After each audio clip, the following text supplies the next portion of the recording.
तो हमारा नया चैप्टर है क्रीप ऑफ रेल्स। ठीक। अच्छा, पिछले चैप्टर में हमने आपको दो इमेजेस दिखाई थी। मैं बोला था कि इन दोनों के नाम मैं अगली क्लास में बता दूंगा। ये दो इलास्टिक क्लिप्स थी।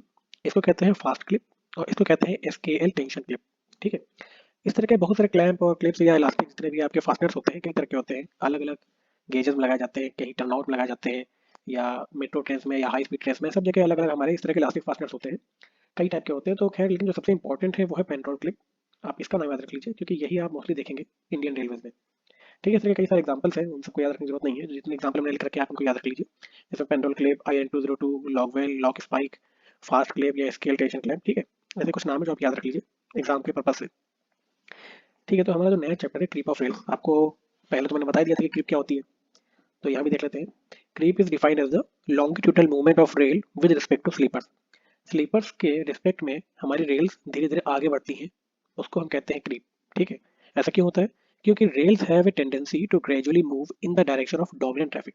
होता क्या है कि जब रेल्स पे हमारी ट्रेन मूव करती है तो ट्रेन क्या करती है कि रेल्स को खींच के आगे ले जाती है। ठीक है। धीरे धीरे धीरे धीरे करके थोड़ा थोड़ा डिस्टेंस आगे करती रहेगी। और अगर हम 3 महीने बाद 6 महीने बाद देखेंगे तो हमको पता चलेगा कि हमारी जो रेल है जहाँ हम फिट करके गए थे उससे 10 सेंटीमीटर 15 सेंटीमीटर आगे बढ़ गई।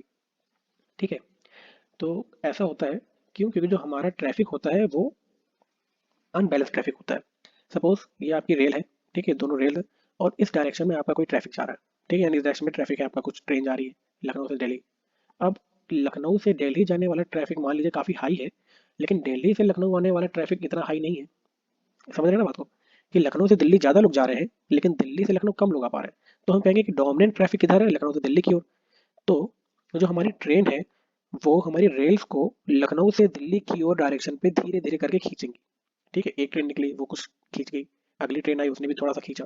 तो ऐसे करके हम देखेंगे कि 3 4 महीने में देखेंगे कि हमारी रेल्स जो है अपनी पूर्व पोजीशन से थोड़ा आगे बढ़ गई है। इसे कहते हैं क्रीप। तो इस क्रीप के फिनोमेना को समझाने के लिए कुछ थ्योरीज रखी गई कि आखिर ऐसे कैसे होता है। ठीक है। तो various theories have been put forward to explain the phenomenon of creep and its causes, but none of them have proved to be satisfactory। कुछ ना कुछ गड़बड़ियां थी सब में। ठीक है। तो ये जो 3 थ्योरीज है वो आपको याद रखनी है। ठीक है। कौन कौन सी? Wave motion theory, percussion theory और ड्रैग थ्योरी। एक एक करके देखते हैं क्या है। मतलब ये थ्योरीज ये बताती है कि क्रीप कैसे होता है। ठीक है। तो जो हमारी वेव मोशन थ्योरी वो क्या कहती है, ये आप फिगर देख लीजिए। The ironing effect of the moving wheels on the wave formed in rail causes a longitudinal movement of the rail in the direction of traffic resulting in the creep of rail। होता क्या है कि जब हमारा wheel है, ठीक है, ये हमारा रेल ट्रेन का व्हील है, ये रेल्स पे जिस भी पोजीशन पे होगा वहां की रेल को थोड़ा सा डिप्रेस कर देगा। ठीक है। थोड़ा दबा देगा। और ऐसे करने पर क्या होगा कि उसके आगे का जो हमारा रेल है वो थोड़ा उठ जाएगा, थोड़ा बल्ज कर जाएगा, और उसके पीछे का रेल थोड़ा बल्ज कर जाएगा। ठीक है। जैसे आप देखते हैं कि आप जब कपड़े में प्रेस करते हो तो क्या होता है, आप शर्ट में प्रेस कर रहे हैं तो आपके आयरन के आगे थोड़ा सा सिकुड़न पड़ जाती है, और जैसे जैसे आप प्रेस को आगे बढ़ाते हैं वो सिकुड़न आगे बढ़ती रहती है। ठीक है। वही चीज़ है, जहां पर रेल के जस्ट ऊपर जो व्हील आपका रखा हुआ है उसने रेल को उस पोजीशन पे दबा दिया, और हमारे व्हील के आगे और पीछे थोड़ी बल्जिंग हो गई। अब जब ये हमारा व्हील आगे बढ़ेगा तो क्या करेगा, आगे वाले बल्जिंग जहां पर है अब उसको दबा देगा, और उसके आगे वाला बल्जिंग हो जाएगी। तो ऐसे क्या होता है कि एक तरह से हमारी वेव बन रही है। ठीक है। और जब हमारा व्हील आगे बढ़ता है तो ये वेव क्या है, आगे बढ़ती जा रही है। तो इस वेव के कारण क्या होगा कि हमारी रेल आगे खींचती चली जाएगी। ठीक है। तो ये होती है हमारी वेव मोशन थ्योरी। अच्छा, और फिर आती है हमारी परकशन थ्योरी। परकशन थ्योरी क्या कहती है? Creep is developed due the impact of wheel at rail and ahead of a joint.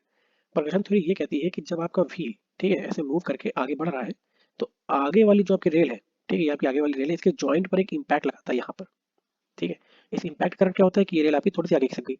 इस तरह के बहुत सारे व्हील आए, उन सारे व्हील ऐसे करके धीरे धीरे करके इम्पैक्ट करते जा रहे हैं, और हम कई महीनों बाद आके देखेंगे तो हम पाएंगे क्या कि आपकी ये रेल काफी आगे खिसक चुकी है। ठीक है। तो परकशन थ्योरी क्या है कि आपके रेल के हेड पर इम्पैक्ट की वजह से हमारी रेल आगे बढ़ जा रही है। तो ये परकशन थ्योरी थी। फिर आती है ड्रैग थ्योरी। ड्रैग थ्योरी क्या कहती है? काफी बड़ी लैंग्वेज की, the backward thrust of a driving wheel of a locomotive has a tendency to push the rail backwards. ठीक है। यानी कि जो आपके लोकोमोटिव के ड्राइविंग व्हील है वो क्या करते हैं, आपकी रेल को बैकवर्ड पुश करते हैं। ठीक है। while the thrust of the other wheels of a locomotive and trailing wagon, यानी जो बाकी लोकोमोटिव के व्हील्स हैं जो ड्राइविंग व्हील नहीं है, जो सिर्फ खींच के चल रहे हैं, और आपके जो वैगन है पीछे जो आपके कोचेज हैं उनके व्हील, वो क्या करते हैं, आपकी रेल की डायरेक्शन को आगे करने की कोशिश करते हैं।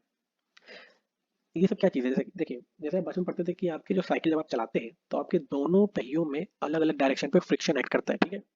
कैसे ऐड करता है? जैसे सपोज आपकी आपके साइकिल का ये पीछे वाला पहिया है और ये आगे वाला पहिया है, ठीक है। और इस वाले पीछे वाले पहिए से आपने यहाँ पे कुछ अपनी चैन लगाई और यहाँ पर आपका पैडल है। तो जब यहाँ पर आप पैडल मार करके इस पहिए को ऐसे घुमाते हैं तो क्या होता है, इसके नीचे की जो सरफेस है, ठीक है, इसके नीचे की जो सरफेस है उसका पीछे की ओर फोर्स लगता है, ठीक है।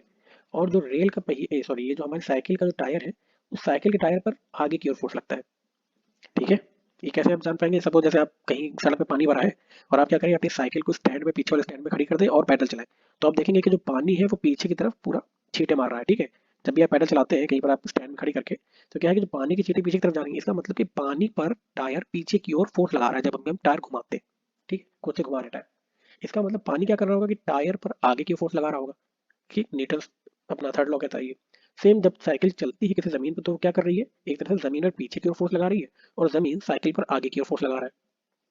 अब क्या है कि जो आप आगे वाला टायर है, आगे वाला टायर क्या है, बस ऐसे हैंडल से ऐसे जुड़ा हुआ है, ठीक है। इस पर बीचों बीच से फोर्स लग रहा है, मतलब हमारा ड्राइविंग व्हील ये है, पीछे वाला टायर, और रेस्ट ऑफ द व्हील ये है, इस पे हमारा आगे की फोर्स लग रहा है। अब आगे की ओर जो फोर्स लगता है तो क्या है, अगर हम फ्री बॉडी डायग्राम बनाए अपने केवल आगे के टायर का, तो इस फोर्स को बैलेंस करने के लिए एक पीछे फोर्स लगेगा टायर पे, और अगर टायर पे पीछे फोर्स लगा तो जो हमारी सरफेस है उस पर फ्रिक्शन कितना लगेगा, आगे की ओर, ठीक है। तो आप ये पाएंगे कि जिस टायर को हम घुमा रहे हैं उस पर आगे की ओर फ्रिक्शन लग रहा है और सतह पर पीछे की ओर फोर्स लग रहा है। लेकिन जो टायर अपने आप आगे बढ़ रहा है वो क्या कर रहा है, सरफेस पे आगे की ओर फोर्स लगा दे रहा है। सेम चीज हमारे लोकोमोटिव या हमारी ट्रेन पे होती है। लोकोमोटिव का जो ड्राइविंग व्हील है वो क्या कर रहा है, हमारी रेल्स पर पीछे की ओर फोर्स लगाता है। और जो हमारे नॉन ड्राइविंग व्हील्स है, जो हमारे कोचेस के व्हील्स है या लोकोमोटिव के नॉन ड्राइविंग व्हील्स है, वो अपने आप ही आगे बढ़ रहे हैं, तो वो क्या करते हैं, हमारी रेल्स पर आगे की ओर फोर्स लगाते हैं। अब जो हमारे नॉन ड्राइविंग व्हील्स हैं वो काफ़ी ज़्यादा होते हैं ट्रेन में, और हमारे ड्राइविंग व्हील्स क्या होते हैं, कम होते हैं। तो रेल्स पर आगे की ओर फोर्स कम लग रहा है, ठीक है, सॉरी आगे की ओर फोर्स यहाँ पर है। जो हमारे नॉन ड्राइविंग व्हील्स हैं हमारी ट्रेन के, वो आगे की ओर फोर्स काफ़ी ज़्यादा लगा रहे हैं, और जो हमारे लोकोमोटिव ड्राइविंग व्हील से जो पीछे की ओर फोर्स लगा रहे थे वो कम है। तो रिजल्टेंट क्या हुआ कि हमारे रेल्स पर आगे की ओर फोर्स लग रहा होगा, क्योंकि नॉन ड्राइविंग व्हील्स ज़्यादा है जो कि रेल्स पर आगे की ओर फोर्स लगाते हैं। तो हमारी रेल्स क्या करेगी, लॉन्गिट्यूडनल यानी मूवमेंट की डायरेक्शन पर धीरे धीरे आगे बढ़ रही होगी। तो ये होती है हमारी ड्रैग थ्योरी। जैसे आप फिगर से देख सकते हैं कि ये हमारा ड्राइविंग व्हील है, ठीक है, ये ये हमारा ड्राइविंग व्हील है और ये हमारे नीचे रेल है। तो क्या है कि जब ये आगे बढ़ती है तो देखो रेल से पीछे की ओर एक तरह से ड्रैग कर रही है। लेकिन इस तरह के बहुत सारे व्हील्स होंगे जो नॉन ड्राइविंग है, वो अपने आप आगे बढ़ रहे हैं, वो क्या करेंगे, रेल्स पर आगे की ओर धक्का दे रहे होंगे, आगे की ओर फोर्स लगा रहे होंगे। तो रिजल्टेंट किधर हो क्या जाएगा, आगे की ओर। तो ये हमारी ड्रैग थ्योरी है कि हमारी रेल्स आगे की ओर क्यों बढ़ती है। तो ये कुछ तीन थ्योरी थी जो आपको पढ़नी होगी कि हमारा क्रीप कैसे होता है। एक था हमारा ये वेव थ्योरी, यानी हमारे रेल्स के नीचे वेव बन रही थी, और जब हमारी ट्रेन का व्हील आगे बढ़ रहा था तो वो वेव आगे बढ़ती चली जा रही थी और जिसकी वजह से हमारी रेल आगे बढ़ गई। परकशन थ्योरी क्या कहती है कि जो हमारे व्हील्स हैं वो अगली वाली रेल पे इम्पैक्ट डालते हैं एंड पर, जिसकी वजह से वो धक्का देकर के रेल को आगे बढ़ाता जा रहा है। और फिर आती है हमारी ड्रैग थ्योरी, वो क्या कहती है कि हमारे टोटल जितने व्हील्स हैं हमारी ट्रेन के, वो ट्रेन को रिजल्टेंटली रेल को रिजल्टेंटली आगे मूव करवा रहे हैं ड्रैग के द्वारा, फ्रिक्शन के द्वारा, ठीक है। तो ये हमारी तीन थ्योरीज हो गई। अच्छा, ये क्रीप के कारण क्या है, ऐसा कब कब होता है creep, starting and stopping operation, यानी जब आप ट्रेन को स्टार्ट करते हैं, ठीक है, जैसे एक्सेलरेट करते हैं तो क्या होगा, तुरंत backward thrust of its wheel tends to push the rail backward, बिल्कुल यही फिनोमेनन है। जैसे आप स्टार्ट करते हैं तो तुरंत थ्रस्ट लगता है रेल्स के पीछे की ओर, और जब आप ट्रेन को स्लो डाउन करते हैं, ठीक है, जब आप ट्रेन को रोकते हैं तो क्या होगा कि फ्रिक्शन होगा हमारी रेल्स के और व्हील्स के बीच में। अब आपने व्हील्स को तुरंत रोक दिया तो वो व्हील क्या करेगी, फ्रिक्शन के कारण आपकी रेल को आगे करने की कोशिश करेगी। तो similarly when the train slows down और कम्स टू ए हॉल्ट, यानी जब रुक जाती है, the effect of applied brakes tend to push the rail forward. तो इन दो फिनोमेना के समय हमारा क्रीप होता है। दूसरा क्रीप हमारा कब होता है, चेंजेस इन टेम्परेचर, यानी जब भी हमारा टेम्परेचर चेंज होता है। आपको पता है कि मेटल गर्मियों में क्या करते हैं, फैलते हैं, और ठंडी में वो श्रिंक होते हैं।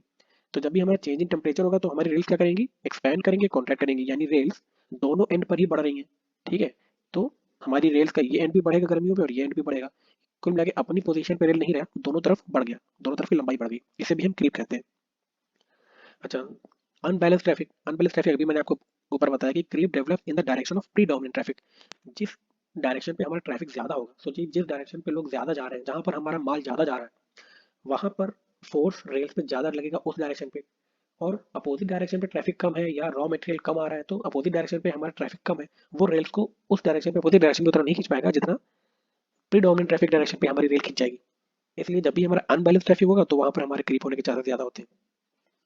और फिर पूरा मेंटेनेंस ऑफ ट्रैक, अगर आप ट्रैक का मेंटेनेंस पूरा रखेंगे, आप अपने फास्टनर्स लूज रखेंगे या आपकी जो फिश प्लेट है उसके बोर्ड टाइट नहीं होंगे, तो क्या होगा, आपका जो रेल है आपके स्लीपर से खिसक जाएगा और आगे बढ़ता रहेगा। तो ये कुछ कारण है क्रीप के। ठीक है, तो क्रीप के कम करने के क्या उपाय हैं?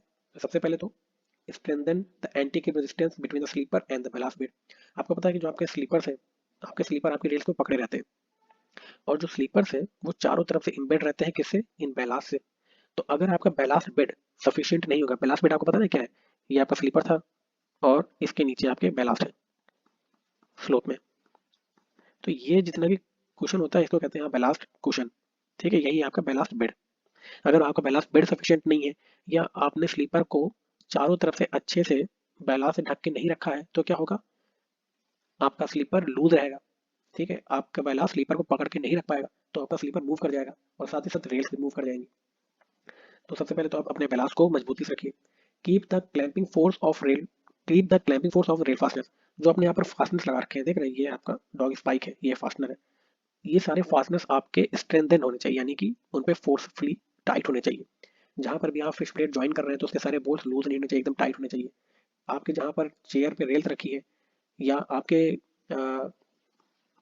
क्या कहेंगे इसको, प्लेट्स में, बेरिंग प्लेट्स में आपकी रेल्स रखी है, वो बेरिंग प्लेट भी एकदम टाइटली कनेक्टेड होनी चाहिए रेल के साथ।